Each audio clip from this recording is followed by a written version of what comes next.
Bharatiya Janata party के नेता नीतीश कुमार सिंह जी हैं।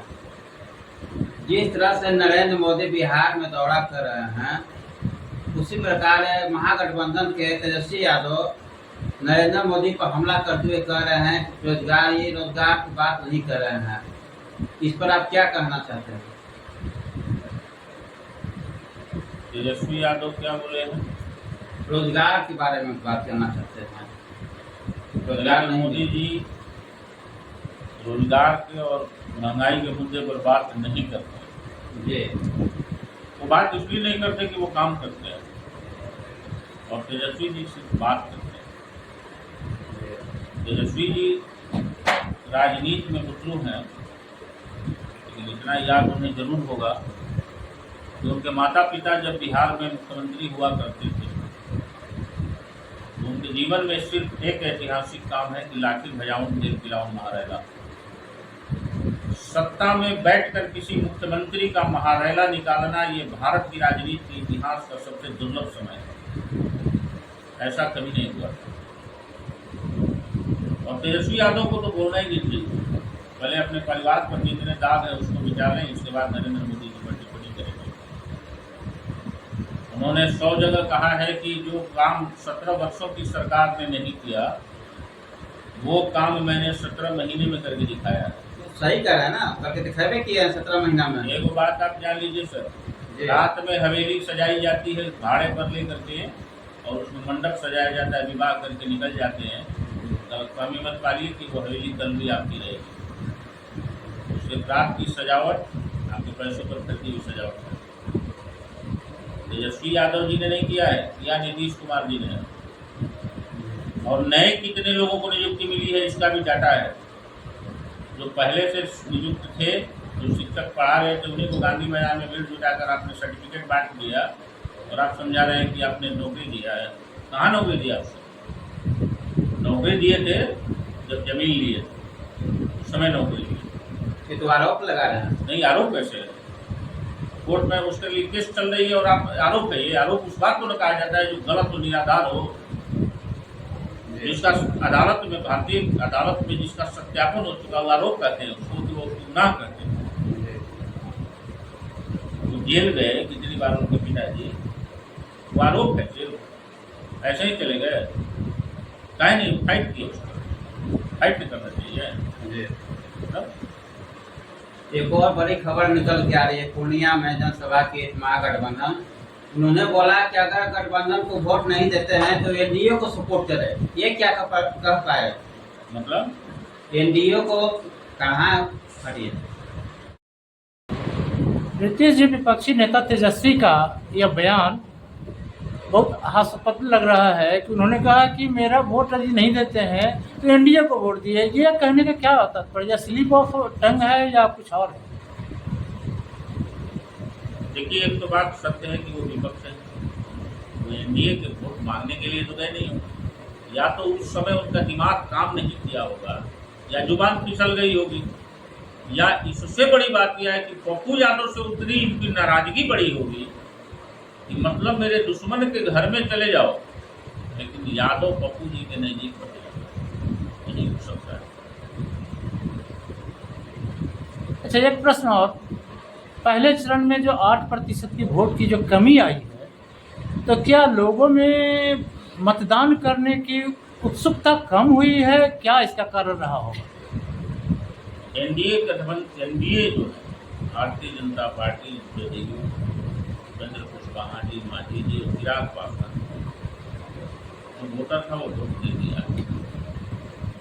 इंडिया वाले नहीं निकले होंगे, सोचे होंगे ऐसे कैसे कर सकते हैं कि 8% में उनके वोटर आपके वोटर दोनों के हो सकते हैं? कि वो जो वोट गिरा है सबका नरेंद्र मोदी का वोट गिरा। हेलो। और दूसरा धूप गर्मी तो हो सकता है कुछ लोग नहीं निकले हों, कुछ लोग इंडी गठबंधन से परेशान होकर के नहीं किए हों। 2 दिन पहले तेजस्वी जी एक और बयान दिए हैं कि यदि मोदी सरकार, नरेंद्र मोदी सरकारी एजेंसी का दुरुपयोग न करे तो 200 भी नहीं जीत पाएगी। एक बात आप जान लीजिए, ये कोई नई बात नहीं है। ये तो वर्षों से जहाँ कांग्रेस जीतती है तो ईवीएम फर्स्ट क्लास रहता है, और हार जाते हैं विपक्ष वाले तो कहते हैं कि ईवीएम में गड़बड़ी की गई है। ये तो नरेंद्र मोदी जी पर आरोप इन लोगों को लगाना है। ये लोग तो ऐसे व्यक्ति हैं कि भगवान राम के मूर्ति को भी लगाना ये लोग पाप बता रहे थे, कभी ना नहीं गए। रामलला के दर्शन को कौन हिंदू नहीं जाना चाहेगा। ये लोग तो मांग कर रहे थे कि मंदिर कब बनाएंगे, तारीख कब बताएंगे। मंदिर भी बन गया, तारीख भी बता दिया, रामलला का प्राण प्रतिष्ठा भी हुआ, इन लोगों का निमंत्रण किया तो ये लोग नहीं गए। रामनवमी में मछली भी खाए थे। हाँ, तो ये लोग तो कुछ भी कर देंगे ना, ये हरी टोपी वाले हैं, समझ गए ना। इन लोग तो अपने फायदे के लिए कुछ भी कर सकते हैं। इन लोगों को अपने फायदे के लिए ना कोई मामला है, ना कुछ धर्म है, ना कुछ बात है। इन्हीं के दल से न कहा गया कि रामचरितमानस काल्पनिक ग्रंथ है। ढोल गवार सुन नारी ये सब तारण के अधिकारी जो बोले थे, उस दोहा पर तुलसीदास पर तो श्रुति नीति के शिक्षा मंत्री उठा दिए। उनको पता ही नहीं कि उसमें क्या लिखा है तुलसीदास में। जिस कथा में मर्यादा पुरुषोत्तम करुणा निधान के पूरे जीवन काल का वर्णन हो, उस पर प्रस्तुति उठाया किसने? चंद्रशेखर जी ने। और उनको ये लोग शिक्षा मंत्री बनाकर रखते थे। ये लोग कुछ भी कर सकते हैं। मोदी जी ने कह रहे हैं, माननीय प्रधानमंत्री जी ने कह रहे हैं अभी कि नारी सशक्तिकरण जो है महिलाओं के लिए बहुत सारे कार्य किए गए, लेकिन इस बीच में पिछले गत वर्ष कई दुर्घटनाएं हुई, कुछ घटना घटी ऐसे सामूहिक रूप से, उस पर क्या करना चाहिए, क्या इस पर एक्शन लिया जाएगा आगे? सर, महिलाओं के साथ कोई घटना घटी होगी और सरकार और प्रशासन के द्वारा उस पर एक्शन लिया गया होगा, जहाँ तक मेरा अनुमान। अगर नहीं लिया गया होगा तो निंदनीय है, जरूर होना चाहिए। लेकिन महिला सशक्तिकरण से देश का विकास हुआ है, यह आप भी देख रहे हैं। आज महिलाएं देश के विकास में जितनी बड़ी हिस्सेदारी निभा रही हैं, यह कल्पना से परे है। और जब तक महिलाओं का विकास नहीं होगा, तब तक पूर्ण समाज और पूर्ण देश का विकास संभव नहीं है। यह भाजपा की नीति है और नरेंद्र मोदी जी का सपना है कि भारतीय महिलाओं को हम पहली लाइन में खड़ा करें। ऐसा लगता है सर, तीसरी बार सरकार बनने के बाद हम लोग जो महंगाई से जूझ रहे हैं, उससे कुछ निजात मिलने वाला है? तीसरी बार जी सरकार बनी तो महंगाई से जो हम लोग जूझ रहे हैं, पूरा देश जूझ रहा है, उसमें कुछ निजात मिलने वाला है? एक बात बताइए, महंगाई को तब ज्यादा प्रभावशाली माना जाता है जब पर कैपिटा इनकम में कमी आई। अगर 200 रुपए की पिछले 5 वर्ष में अगर आमदनी को आज अगर 500 रुपए हुआ है और महंगाई 100% बढ़ी हो, तो आप उसको महंगाई नहीं मानते। क्योंकि आप देख लीजिए, जो चीज जन्म जहाँ से उद्गम जहाँ से होता है, उस पर एक्सपेंडिचर क्या क्या उस पर कॉस्ट आते हैं। सरसों तेल का जन्मदाता किसान है सरसों। अगर सरसों महंगा करेंगे हम किसानों की आमदनी बढ़ाने के लिए, तो जाहिर है कि सरसों तेल के रेट में भी कुछ बढ़ोतरी होगी। तो किसानों के लिए तो एमएसपी मिलती ही नहीं, बहुत कम मिलता है, वो तो सब उठा जाते हैं व्यापारी लोग। नहीं, जो लोग जागरूक हैं और जहाँ पर विरोध होता है वहाँ पर सरकार एक्शन भी लेती है। और एक बात जान लीजिए, आज 140 रुपये किलो बाजार में आप ग्रेड 1 का इंजन सरसों तेल आप खा रहे हैं, हम भी एक ग्राहक हैं। तो ये सरकार की पहल नहीं तो क्या है? देश के डेवलपमेंट में देशी खजाने का प्रयोग होता है। अगर हम विकसित देश की श्रेणी में आते हैं तो थोड़ा बहुत महंगाई प्रभावित होनी है, ये आप भी समझ रहे हैं। और कोई भी सरकार अगर प्रयास करेगी तो थोड़ा बहुत महंगाई बढ़ेगा ही बढ़ेगा। जैसे अभी उदाहरण के तौर पर प्याज की महंगाई पर तेजस्वी यादव ने मुद्दा उठाया ना, 17 महीने रहे ना DPCM, है कहीं नहीं डीएम 7 रुपये लीटर कर दिए, क्यों नहीं कर दिए? मुद्दा उठाया था एक बार उन्होंने। दूसरे के बारे में लांछन लगाना बहुत आसान है, लेकिन देश के लिए प्रधानमंत्री नरेंद्र मोदी जी ने जो किया है,